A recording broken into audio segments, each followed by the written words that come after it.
A continuación, vamos a analizar ciclos cerrados y vamos a ver el signo del trabajo. Para lo cual, estableceremos un primer ciclo cerrado que lo vamos a recorrer en sentido contrario a las agujas del reloj. Aquí vemos cómo se va cerrando el ciclo y nos define dos zonas. El área del ciclo será la resta de estas dos áreas, el área azul y el área naranja. Tal como se ha recorrido este ciclo, la parte naranja se ha recorrido en el sentido de las V's crecientes. Volumen creciente es expansión y hemos dicho que la expansión corresponde a un trabajo de signo negativo. Y el área azul corresponde a una compresión, puesto que hemos recorrido en el sentido de las V's decrecientes. Aquí en la figura vemos los signos: compresión positivo, expansión negativa. Ahora hay que hacer la suma algebraica de ambas áreas para ver el área del ciclo cerrado y tenemos simplemente que evaluar y ver claramente que es mayor el área azul que el área naranja. Por tanto, predomina el positivo sobre el negativo y al hacer la suma algebraica, el signo global del trabajo será positivo. Veamos ahora al revés, es decir, en el sentido de las agujas del reloj. Volvemos a trazar el ciclo, pero esta vez va al revés. Volvemos a descomponer las dos áreas, pero ahora el área azul se ha recorrido en el sentido de las V's crecientes, volumen creciente, por tanto es expansión y ahora es negativa y la compresión, lógicamente, ahora es positiva. Exactamente igual que antes, al evaluar las dimensiones de estas dos áreas, también pasa lo mismo. En valor absoluto, la expansión, el área azul, es mayor que el área naranja. Y por tanto, predomina ahora la expansión, es decir, el signo negativo. Así pues, el trabajo es negativo cuando se recorre en el sentido de las agujas del reloj. El trabajo, por tanto, es fácil de recordar su signo cuando estamos en un ciclo, porque sigue el mismo signo, el mismo criterio que las matemáticas. Vamos a recapitular y aquí vamos a tener, en primer lugar, en el sentido de las agujas del reloj, es matemáticamente negativo, por tanto el trabajo es negativo. Por el contrario, cuando se recorre en sentido contrario a las agujas del reloj, sabemos que el sentido antihorario es matemáticamente positivo y por tanto el trabajo será positivo, con lo cual la regla mnemotécnica es muy simple.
A continuación vamos a hablar de lo que es la capacidad calorífica y vamos a diseñar un experimento en el cual un vaso aislado térmicamente contiene una cierta cantidad de agua y un termómetro, como vemos. El experimento va a consistir en hacer pequeñas adiciones de calor y el sistema nos va a responder con un cambio de temperatura. Una primera adición de calor corresponde a este incremento de temperatura. Una segunda adición de calor nos conduce a otro incremento de temperatura que no tiene por qué ser necesariamente igual que el previo. Un tercero dará lugar a otro incremento de temperatura, en principio también diferente, y así haremos sucesivas adiciones de calor. Vamos a recapitular los tres casos que acabamos de ver de tres adiciones diferentes de calor que corresponden a estos tres incrementos de temperatura delta de T1, T2 y T3. En cada caso se habrá recibido una cantidad de calor Q1, Q2 y Q3 y vamos a establecer la cantidad C mayúscula como el cociente entre el calor recibido por el sistema y su incremento de temperatura. En el primer caso tendremos C1 igual a Q1 partido por delta de T1. En el segundo caso tendremos un C2 que será en general diferente de C1 con un Q2 y un delta de T2. Y finalmente C3, Q3 partido por delta de T3. Decimos que estas tres cantidades, C1, C2 y C3, en general serán diferentes. Así pues, vamos a realizar una nueva definición que va a ser pasar al límite para cuando se añada una cantidad muy pequeña de calor diferencial y el sistema nos responda con un incremento igualmente diferencial de temperatura. Es decir, que definiremos una magnitud termodinámica como capacidad calorífica, C como el límite cuando delta de T tiende a 0 de la cantidad Q partido por delta de T, que sabemos que esto es la derivada de Q respecto de T. Por consiguiente, diferencial de Q lo podemos poner como C diferencial de T y finalmente el calor se puede expresar como la integral de C diferencial de T, siendo en general C una función que puede depender de T. En los casos en que sea constante, es sencillo porque será simplemente C por delta de T. Bien, vamos a recordar bien esta última ecuación, Q igual a integral de C diferencial de T que se empleará posteriormente.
¿Qué estás haciendo?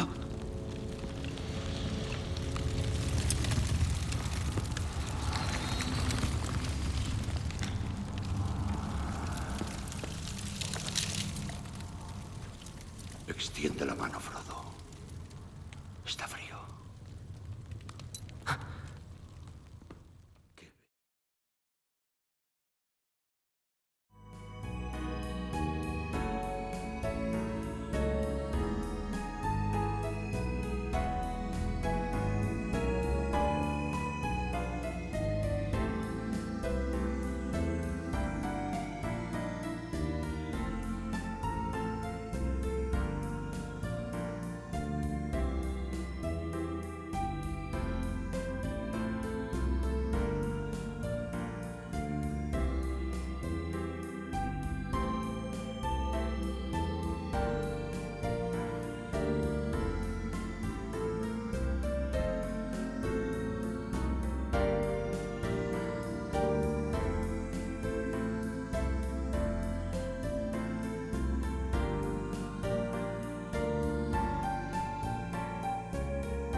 Vamos a demostrar a continuación que el calor no es una función de estado. Para ello vamos a demostrar que no es el mismo para dos caminos diferentes entre dos puntos. Vamos a construir de un punto 1 a este punto 4, luego el 2 y 3 veremos dónde está, una línea que va a ser una isobara, ya que, como vemos en la figura, es a presión constante, y vamos a ver qué cantidad de calor se intercambiará de pasar de 1 a 4 por esta isobara. Es muy sencillo porque acabamos de verlo, que el calor a presión constante será la integral de Nc sub P, C sub P calor específico a presión constante. Bien, ahora vamos a trazar otro camino, que va a ser este, y este camino se compone de dos isócoras, es decir, a volumen constante, que es esta de aquí, y esta de aquí, más una isobara. Vemos que empieza y termina en el mismo punto, pero son dos caminos diferentes. Veamos por este nuevo camino. El primer calor, de 1 a 2, sabemos que será un calor a volumen constante. Por tanto, la integral lo que tiene es Nc sub v. Temperaturas T sub 1 y T sub 2. A continuación, la isobara 2,3, que esta es igual que en el caso anterior, pero nos fijamos que no es lo mismo porque los límites de la integral no son iguales. Finalmente, la tercera línea es una isócora, nuevamente, entre T sub 3 y T sub 4. Aquí vemos claramente que esta integral que nosotros hemos deducido en esta parte de arriba no tiene nada que ver con esta otra expresión que es la que obtenemos cuando vamos por el camino 1, 2, 3, 4. Con lo cual, el calor depende del camino recorrido y, por consiguiente, no es una función de estado.